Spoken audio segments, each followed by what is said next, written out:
जानते हैं मेरे मीडिया बंधु, हालांकि उनको कभी हाई कोर्ट या सुप्रीम कोर्ट रोक लगाए हैं बिना किसी ठोस। आप सभी का, पूरी टीम का यहाँ पर तहे दिल से स्वागत करता हूँ कि आज आपने ये फैसला किया है कि आज आप सच्चाई के साथ खड़े हैं, बिना किसी डर के, बिना किसी खौफ के।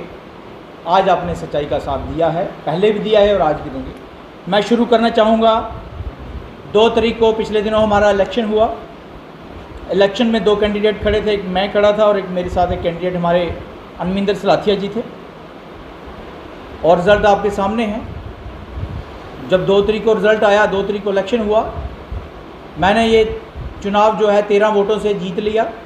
मुझे 89 वोट पड़े और सलाथिया जी को 76 वोट पड़े।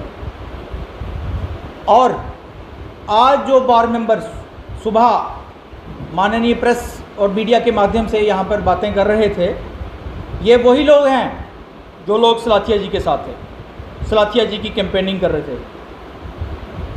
तमाम उस वक्त भी इन्होंने जो आरोप ये लगा सकते थे किए। इन्होंने उस इलेक्शन में पार्टिसिपेट किया, वोट डाला। वोट डालने के बाद अगर इनका कैंडिडेट और ये इनका ग्रुप जिनको ये चाहते थे वो कैंडिडेट अगर नहीं जीत पाए तो इसमें हमारा क्या दोष है। और अगर मैं जीत गया, बतौर अध्यक्ष दोबारा बना हूँ, मुझे मेरे बार मेंबर्स ने सपोर्ट करके बनाया है। मुझे इस बार रूम में या इस बार के ऑफिस में, ये जो बार ऑफिस हमने खड़ा किया था, इसमें मेरे मेंबर्स ने मुझे बिठाया है। 89 मेंबर्स के साथ में मेंबर जीत के चुनाव आया हूँ यहाँ पर। और ये लोग आज बड़ा गंभीर आरोप मेरे पर लगा रहे हैं कि माननीय इन्होंने जी एक गबन कर दिया। भैया क्या गबन किया बताएं मुझे, आप कौन सा गबन किया? और पता नहीं क्या कह रहे हैं कि PIL दाखिल होगी। भाई भैया PIL कैसे दाखिल, अगर है तो उसकी नंबर बताओ, उसकी कॉपी दो। आपके मीडिया तक को उन्होंने कंप्लेंट की कॉपी नहीं दी है, सिर्फ एक प्रेस रिलीज लिख दिया। और सुबह जब एक प्रेसिडेंट यहाँ पर बैठा हुआ है, हमारी एग्जीक्यूटिव की मीटिंग चल रही है, और जबरन कुछ लोग यहाँ पर घुस आए और उन्होंने मीडिया को भी गुमराह किया, मेरे प्रेस और मीडिया को भी गुमराह करके वो यहाँ पर ले आए। और जब मैंने ये देखा कि ये लॉ एंड ऑर्डर प्रॉब्लम खड़ी होने वाली है, लड़ाई झगड़ा शुरू होने वाला है, उस वक्त मैंने कहा कि आप लोग बिना परमिशन के कैसे आए यहाँ पर। लेकिन मैं प्रेस को नहीं कहा था, मैंने इन लोगों को कहा था, क्योंकि इन्होंने कोई एडवोकेट एसोसिएशन नाम से कोई संस्था बनाई है जो गैर कानूनी संस्था है। पूरी बार एसोसिएशन उसको रिकॉग्नाइज नहीं करती है। कठुआ में हज़ारों संस्था बनी है, हज़ारों संस्थाएं बनी हैं, तो क्या हज़ारों संस्थाएं इधर आके प्रेस कॉन्फ्रेंस करेंगी बिना परमिशन के? ये नहीं है, चलने देंगे। आज़ाद शत्रु के टेन्योर में ये नहीं चलने देंगे, ये नहीं हो सकता। और दूसरी बात, इन्होंने बात कहा कि एडवोकेट वेलफेयर फंड की, हम बात बताते हैं। ये देखिए, ये एडवोकेट वेलफेयर फंड है, प्रिंसिपल डिस्ट्रिक्ट जज। इसका अकाउंट नंबर मैं बोलने जा रहा हूँ 1230040100004358। लास्ट में इसके 4358 डिजिट हैं। ये एडवोकेट वेलफेयर अकाउंट है और ये प्रिंसिपल डिस्ट्रिक्ट जज इसके DDO हैं। और इसमें इसकी ये कहाँ पर है? J&K बैंक पार्लियामेंट में है। और इसमें 19/3/2021 के मुताबिक 5,98,383 रुपये जमा हैं। ये अकाउंट सुरक्षित है। इस अकाउंट को बार एसोसिएशन या मैं कोई भी हाथ नहीं लगा सकता। इवन कि प्रिंसिपल डिस्ट्रिक्ट जज भी जो है इस अकाउंट से पैसे नहीं निकलवा सकते जब तक उनको चीफ जस्टिस की या हमारे रजिस्ट्रार जनरल की परमिशन ना हो। वो अकाउंट से पैसे नहीं निकाल सकते। इस अकाउंट से कोई पैसा नहीं निकला, पहली बात। दूसरी बात, अब बात आती है बार एसोसिएशन की। हमारी बार एसोसिएशन के 2 अकाउंट हैं और आपको पिछले दिनों भी उस दिन भी मैंने प्रेस कॉन्फ्रेंस में ये बताया था कि मैंने यहाँ क्या क्या काम किए। हमने बार एसोसिएशन का कॉन्स्टिट्यूशन बनाया, 18 मई 2020 को हमारी एग्जीक्यूटिव टीम ने पास किया और उस कॉन्स्टिट्यूशन के कुछ रूल्स एंड रेगुलेशंस बनाए। हमारे 2 अकाउंट हैं, उन 2 अकाउंटों में से एक अकाउंट जो एक इमरजेंसी के लिए रखा होता है, उसका नाम भी हमने एडवोकेट वेलफेयर रखा हुआ है।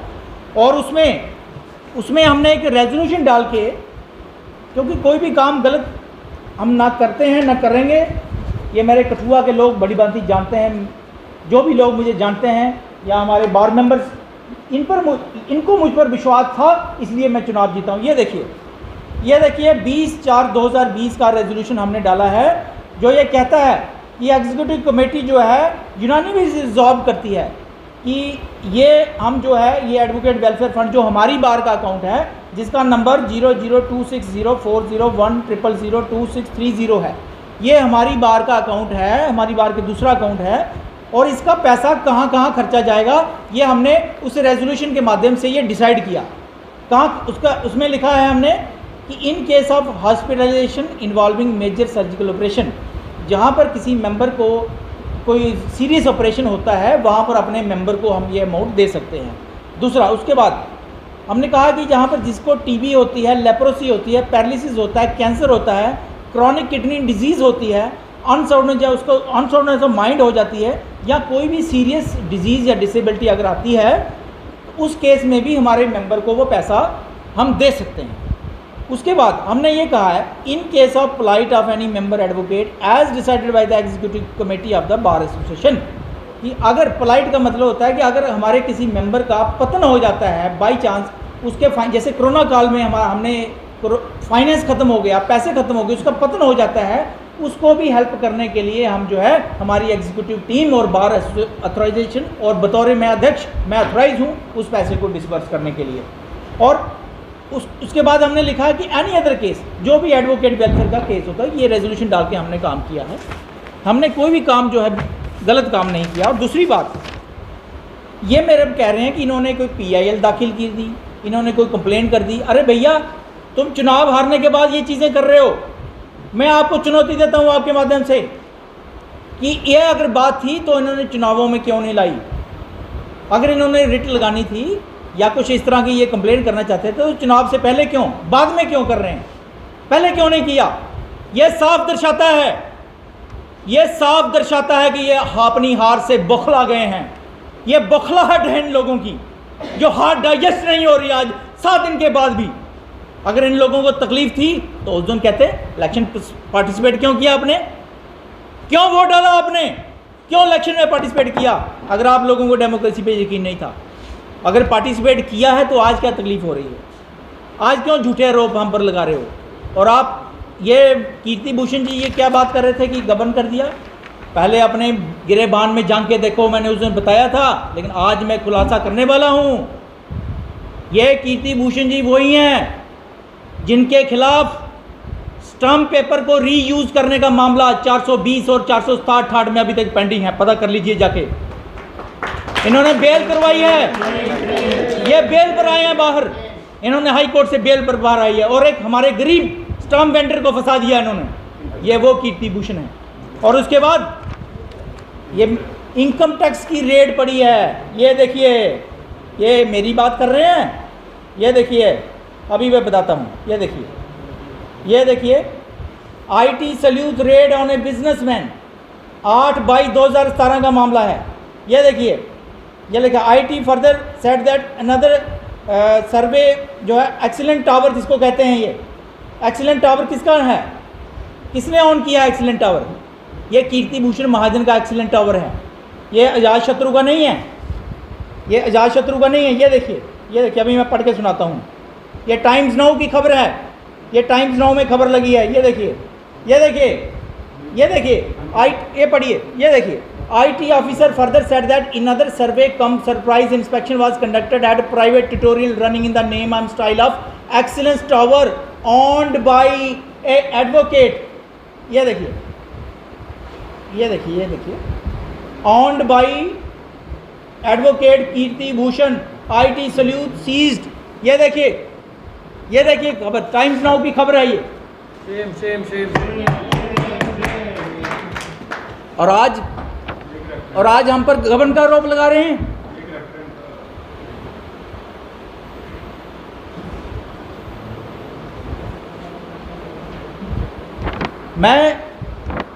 मैं साफ क्लियर हूं। अब बात करते हैं दूसरे वकील की ओर। एक तो इन्होंने गैर कानूनी एसोसिएशन बनाई है जिसका मेरी एग्जीक्यूटिव टीम उसका खंडन करती है, उसकी निंदा करती है कि बार एसोसिएशन के पैरेलल अपना टीम बना के लगाई यहाँ पर। यहाँ हमारी टीम पैरेलल टीम हम नहीं चलने देंगे, ना ही हम उस एसोसिएशन को रिकॉग्नाइज करते हैं। कठुआ में हज़ारों एसोसिएशन हैं, होंगी, हमें कोई आपत्ति नहीं है किसी एसोसिएशन से, लेकिन बार एसोसिएशन इस डिस्ट्रिक्ट कोर्ट प्रीमिसेस के अंदर सिर्फ बार एसोसिएशन कठुआ ही वर्क करेगी, कोई और एसोसिएशन वर्क करने नहीं देंगे हम। और दूसरी बात, अब बात आती है दूसरे वकील जो कह रहे हैं, क्या नाम है इनका, राजेंद्र शर्मा जी।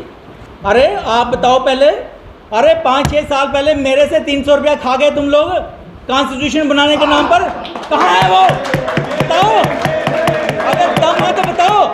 300 रुपया रिफंड करो मेरा, जो कॉन्स्टिट्यूशन के नाम पर आपने 5-6 साल पहले खाया है, रिफंड करो। उसका कॉन्स्टिट्यूशन नहीं बना सके और हमने अगर काम किया, हमने ये डेवलपमेंट की, संविधान बनाया, आज तकलीफ हो रही है आपको, हैं? और दूसरी बात अरविंद गुप्ता जी की, हाँ जी, तीसरे वकील आ गए। अरविंद गुप्ता जी आज जिस चैम्बर में है वो इलीगल है, गैर कानूनी है, ताले तोड़ के चैम्बर उसने ऑक्यूपाई किया है। ये अरविंद गुप्ता जी ने बतौर प्रेसिडेंट एक तरफ से इस्तीफा दिया और दूसरे ताला तोड़ा और जबरदस्ती ऑक्यूपाई कर लिया। गैर कानूनी चैम्बर है, इलीगल अलॉटेड चैम्बर है, पता कर लीजिए। आरटीए लगाए, हम लगाएंगे आरटीए, इन्होंने लगाई ना, हम भी लगाएंगे। दूसरी बात आती है ये हमारे अकाउंट की। मैंने आपको बताया कि जो इन्होंने हवाला दे रहे हैं, ये हमने एक इमरजेंसी अकाउंट की बात कर रहे थे। जो दूसरा अकाउंट है वो भी बार वेलफेयर अकाउंट है, कैसे 50-50 हज़ार रुपये, 40-40 हज़ार रुपया सरकारी विजिट में निकले हैं। चीफ जस्टिस आए और 40 हज़ार रुपया हमारी बार से निकल गया। कैसे बताएं, कैसे मिसयूज़ किया? क्या आपके पास कोई रूल था? क्या आपने कोई रेजोल्यूशन डाला? क्या आपने कोई कॉन्स्टिट्यूशन बनाया? कुछ भी नहीं किया। 2019 से पहले के बातें जो हैं ये अब सामने आएंगी कि उस अकाउंट का इन लोगों ने मिसयूज़ करते रहे। बार का पैसा था वो पार्टियों में नहीं जाना चाहिए था, वो लंच डिनर में नहीं जाना चाहिए था। हमने अपने संविधान में लिखा है कि उस अकाउंट का भी पैसा जो है, 1 रुपया भी जो है, वो बड़ी बड़ी पार्टियां और लंच डिनर में नहीं किया जा सकता। लेकिन इन्होंने इन एब्सेंस ऑफ रूल्स, बिना कोई रूल बनाए उस पैसे को मिसयूज़ किया, मिसयूटिलाइज किया। सरकारी फंक्शनों में चीफ जस्टिस का विजिट होता है, 50 हज़ार रुपया ये जनाब यहाँ से अपनी अकाउंट से दे देते हैं जी, ये हमारी तरफ से कंट्रीब्यूशन है। ये कौन सा तरीका था? आपको पूछने वाला कोई नहीं था। आज आपके मैंने सारे आरोपों का जवाब दिया है, आज मैंने सच्चाई बोली है। अगर इन्होंने आरोप लगाया है तो आरोप लगाना हम भी जानते हैं और ये सच्चाई है। नहीं है तो पता कर लीजिए। प्रोसीजर होता है, उसके लिए रजिस्ट्रार जनरल के पास जाना पड़ता है। रजिस्ट्रार जनरल देखता है कि क्या ये कंप्लेंट जो है ये PIL सेक्शन को भेजनी है कि नहीं भेजनी है। PIL सेक्शन को अगर भेजते हैं तो उस PIL सेक्शन को भेजने के बाद क्या ये डिसाइड होता है कि क्या ये लिस्ट करनी है या नहीं करनी है सुप्रीम कोर्ट के अंदर। और जब लिस्ट होती है तो लिस्ट होने के बाद वहाँ के सुप्रीम कोर्ट के ऑनरेबल जस्टिस देखते हैं कि क्या इस कंप्लेंट में क्या नोटिस इशू करना है या नहीं करना है। अरे आप क्या फेक आइडिया दे रहे हो कि रिट लगी, PI लगी, कॉग्निजेंस हो गया, प्रधान जेल जाएगा, उसकी 10 साल की पनिशमेंट है। और आपकी जो कारनामे किए हैं, आप जेल नहीं जाओगे, अजातशत्रु जेल जाएगा। किसके लिए? कोरोना काल में मैंने अपने मेंबरों की हेल्प कर दी, इसलिए उनको 1500 रुपये या 2000 रुपये दे दिया तो तकलीफ हो गई आप लोगों को। और मैं एक मीडिया में बात क्लियर कर देना चाहता हूँ कि हमने इस कंसिडरेशन से पैसा नहीं दिया किसी को कि कोई मेरा जूनियर है या मेरे दुश्मन का जूनियर है, मेरे अपोनेंट का जूनियर है, मैंने ये कंसिडर नहीं किया। जो भी हमारी कमेटी फार्मूलेट हुई थी, 3 मेंबरी कमेटी, जिसमें हमारे साहब का ट्रेजरर राजेश जी थे और इसमें हमारी मेंबर नैया शर्मा जी थी और हमारे मनदीप सिंह जी थे। 3 लोगों की एक कमेटी बनी थी। तो 3 लोगों की कमेटी ने मेरे से डिस्कस किया भी सर ऐसे ऐसे मेंबर मांग रहे हैं। तो मैंने कहा भी आपने बिना भेदभाव के जो भी मेंबर हो सकता है उसको आप 1500 या 2000 रुपये या 5000 रुपये लोन तक हमने मेंबरों को दिया है। अरे क्या बुरा किया मुझे बताओ? कोरोना काल में दिया, इमरजेंसी में दिया। और इन लोगों के जितने भी जूनियर हैं पूछ लीजिए, पता कर लीजिए, उनके जूनियर उन्होंने डिमांड किया, हमने बिल्कुल बिना भेदभाव के उनके अकाउंट में भी पैसे डाले हैं। और 1 रुपये का हेर फेर नहीं है। सारा जो चीज़ है नेफ्ट के थ्रू हुआ है, बैंक से ऑनलाइन ट्रांसफ़र हुआ है। हमने 10-10 लाख का कोई सैनिटाइज़र नहीं फेंक दिया अपने मेंबरों के ऊपर, हमने कोई 5-5 लाख के मास्क नहीं फेंक दिए, हमने कोई कैश नहीं बांटा किसी को। ये हमने अपने मेंबरों को बेनिफिट दिया है, हमारी कॉम्पिटेंसी थी इसलिए बेनिफिट दिया और कोरोना काल में दिया। आप लोगों ने तो बिना रूल्स के दूसरे अकाउंट का मिसयूज़ करते रहे, उसका हिसाब कौन देगा? इसलिए मैं बार बार कह रहा हूँ हमारा प्रेस कॉन्फ्रेंस करने का मुख्य उद्देश्य यही था। मैंने जो काम किया है वो गुड फेथ में किया है। ये देखिए हमारे एडवोकेट वेलफेयर एक्ट की ये सेक्शन जो कहती है, section 29 protection in good faith, कि अगर हमसे कुछ भी है, गलती हो जाती है, नो सूट, नो प्रोसिक्यूशन और other proceedings against appropriate government और ट्रस्टी कमेटी और चेयरपर्सन और मेंबर और any other person which done in good faith. अगर किसी ने गुड फेथ में, नेक नियति में अगर कुछ किसी को कोई काम किया है, वो पर्चा या कोई सूट या कोई इस तरह की प्रोसीडिंग नहीं चल सकती। जबकि वो अकाउंट, ये जो जिस अकाउंट की ये बात कर रहे हैं, वो अकाउंट सुरक्षित है, वो जज साहब के पास पड़ा है, जिसका अकाउंट नंबर 4 लास्ट डिजिट जो है 4358 है। ये एडवोकेट वेलफेयर फंड अकाउंट वो है जिसके ये हवाला दे रहे हैं। या तो ये गलत गुमराह कर रहे हैं मीडिया को, या झूठा आरोप लगा रहे हैं। अगर ये आरोप नहीं साबित हुआ तो मैं समझता हूँ कि इनके खिलाफ कानूनी कार्रवाई और डिसिप्लिनरी एक्शन, हमारी बार के कॉन्स्टिट्यूशन में डिसिप्लिनरी का प्रावधान है। हम सीनियर मेंबरों से कमेटी बनाएंगे, बहुत जल्द कमेटी गठित करेंगे, वो ये निर्णय करेगी कि इन लोगों के खिलाफ जो इन्होंने यहाँ पर आज कार्रवाई की, जो लेकिन आज आप लोगों ने खुद अपने आप को एक्सपोज करने पर मुझे मजबूर किया है कि आपके कच्चे चिट्ठे जो मेरे पास थे वो आज मैंने खोले हैं और आगे भी खोलता रहूँगा। आपसे घबराने वाला नहीं हूँ मैं। आप जितना मर्जी हमला करो, जितना मर्जी किसी बंदे को बाहर बुलाओ, मेरे मेंबरों के ऊपर अटैक कराओ, मैं डरने वाला नहीं हूँ। ना ही मेरी मेंबर, मेरे बार एसोसिएशन, मेरी एग्जीक्यूटिव टीम, पूरे जितने भी मेंबरों ने, आज मैं पूरी बार का प्रधान हूँ, पूरी बार मेरे साथ है। आज इनको 7 वोट नहीं पड़ेंगे, इलेक्शन करा के देख लीजिए, पुनः रेफरेंडम करा के देख लीजिए, 7 वोट नहीं पड़ेंगे, 7 वोट नहीं पड़ेंगे इन लोगों को आज की डेट में। हमने पहल नहीं की है, उन्होंने हम पर झूठे आरोप लगाए, मनगढ़ंत आरोप लगाए, सुबह अटैक करने की कोशिश की, इसलिए हमने आज मजबूर होकर प्रेस कॉन्फ्रेंस की। नहीं तो हमारा प्रेस कॉन्फ्रेंस करने का कोई भी उद्देश्य नहीं था। हम स्मूथली काम कर रहे हैं, हमारी एग्जीक्यूटिव टीम जो है गठित हो चुकी है, अपना अपना स्वाभाविक दायित्व जो है चार्ज हम निभा रहे हैं। तो हम तो काम कर रहे हैं, हम तो डेवलपमेंट के लिए आए हैं। हमने समाज के सामने, कठुआ की जनता के सामने, पब्लिक के सामने, हमारी जुडिशरी के सामने आज हमारे बड़ा अफसोस है, मुझे बड़े अफसोस के साथ कहना पड़ रहा है कि हमारे प्रिंसिपल डिस्ट्रिक्ट जज साहब ने आज ज्वाइन किया। आज उनको इन लोगों ने इतना गंदा ऑपरेशन दिया है। बार की, मैं समझता हूँ ये बार की बेइज्जती नहीं है, बार की बेइज्जती हो ही नहीं सकती। ये इन चंद लोगों की, ये मुट्ठी भर 3-4 लोगों की बेइज्जती है। इन लोगों ने खुद गलत काम किया है, इसमें हमारा कोई दोष नहीं है। हम तो सिर्फ जवाब दे रहे हैं, क्योंकि हमारे एविडेंस एक्ट के अनुसार लिखा होता है कि साइलेंस अमाउंट्स टू कन्फेशन, कि अगर आप कोई आपके ऊपर आरोप लगाता है और आप चुपचाप सुनते रहते हैं तो इसका मतलब होता है कि आपने वो जुर्म किया है।